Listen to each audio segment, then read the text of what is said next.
Once you get the biopsy back, at that point, there is you come to grips with the fact that you do have this disease. It's like being hit on the side of the head with a 4x4. It was just a very sobering experience. Nothing else in the world mattered. All of a sudden, did I have a life and death issue? I think when you get you are diagnosed with cancer, it's scary.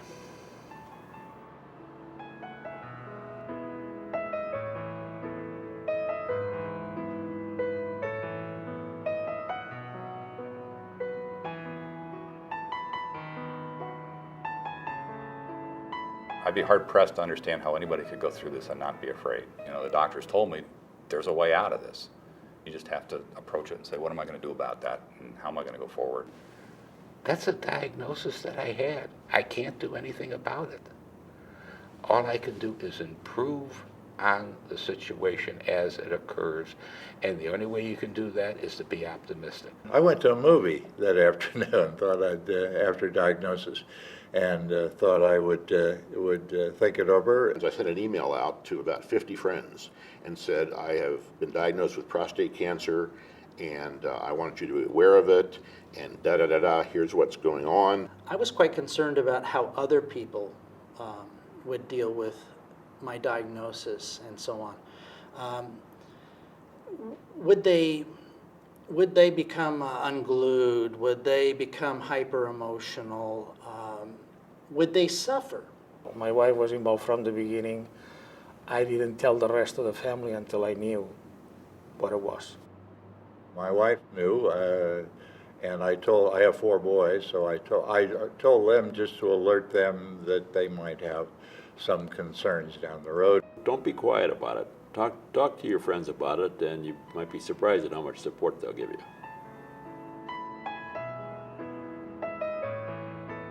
Take a deep breath and try to get some perspective on it. Have a chance to talk to your friends who surprisingly may have already had such prostate treatment without your even knowing about it. I found a few friends of mine that almost came out of the woodwork. You're stuck with this decision of what do I do, and you're on your own, and you've got to make that decision, and that's a hard thing. I have quite a few contemporaries who have been through the process or were facing the same decision. I talked to them, and you could go around and around with a number of different treatments, and I just determined that I trusted my doctor and the people that I've met here, and I thought this was the way for me to go. He said, those are the alternatives. Take a look at it and think about it, and then talking to other people and seeing which steps I had to take. I had talks with first a surgeon who did the traditional prostate surgery, and then a radiation specialist, and finally the fellow who did my laparoscopic stuff, as well as a doctor, a urologist, an oncologist. What I was looking for was a statistical analysis that was saying, these are my odds, so I can focus on it and learn what these terms and numbers and ratings mean to give them a more realistic approach to making a decision. I figured, I'm not a cancer expert. I'm not a surgeon. I don't know anything about drugs. I don't even want to know. I gave all that worry, that thought, that analytical concern to him, and I said, okay, well, what do I do? Not doing anything was not an option, so I had to do something, and so the question is, what are you going to do? I waited 2 years, thinking that if I bought time, it would go away. Well, it did not go away. Why wait? Wait is not going to do you any good. I mean, all you're going to do is build up anxiety, build up apprehension. There's a lot of people out there that have gone through this process, enjoyed this ride, and you find other people that show up and say, yeah, okay, I understand. I don't see any reason to wait. Once you're diagnosed with this, I probably made a mistake in waiting the 2 years. I started studying. I started talking to people. I talked to doctors. I read on the internet. There is a lot of information on prostate cancer, a lot of information on the different ways that you can treat the prostate cancer. I actually went on the Johns Hopkins website. It was written in such a way that the layman can understand it. Make a decision based on the knowledge available to you and your gut feeling. That's a big part of it. What your doctors give you also is, a lot of good information. And I think this helps in the decision making. We, the individual, have to make that decision ourselves. He just answered all my questions, was very patient, told me to take my time, and if I had more questions, come back to him. I could ask any question I wanted. I never felt like I was asking a dumb question, or if I asked it 2 or 3 or 4 times, they didn't seem to mind.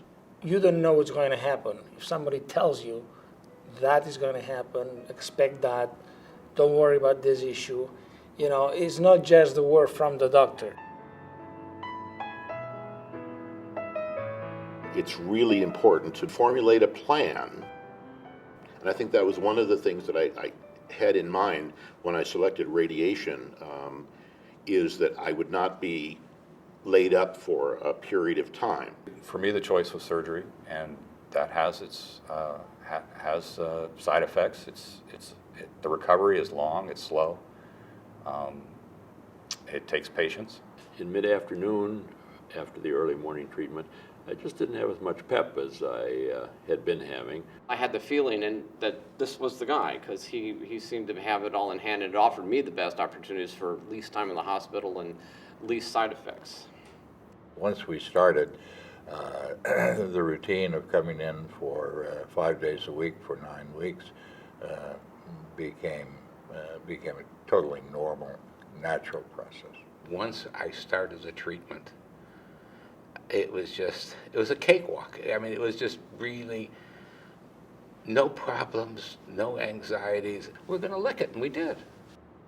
Humor is a big factor in all of this. Dropping your trousers before a third party every morning at 7 o'clock is not the easiest thing. I had an appointment about 8:30, so right after breakfast, I just came right over here. And it was over before I knew it, and I was back in my apartment by 9 o'clock, ready for the morning newspaper. I had my radiation first thing in the morning.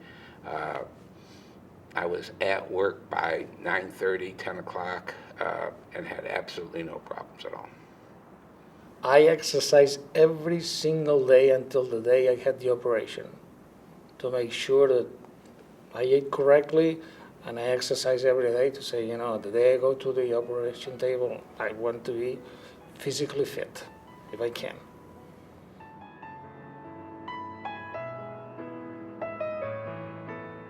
I think I grew to appreciate life maybe one step more. The overwhelming emotional surge that you feel is how good it is to be alive. Right, this disease kills people. There's no sugarcoating it, no getting around it. I never got to why me, because that to me is a waste of energy. I mean, let's say you answer the question, why me? Then what do you do with the answer? I sort of had the attitude going in that this was going to be a good thing, and I was probably going to come out better than I was before, which indeed turned out to be the case. My doctor called it a speed bump. He said this can be a speed bump in life, and it has been. I think one of the things as you start looking at these decisions is everybody talks about, well, here's the downside. This could go wrong, this could go wrong, all these things that can go wrong. The key thing is you end up alive. And you get to go on with your life, and you get to move on, and that to me was the important thing. That's the important side effect, that you get to live.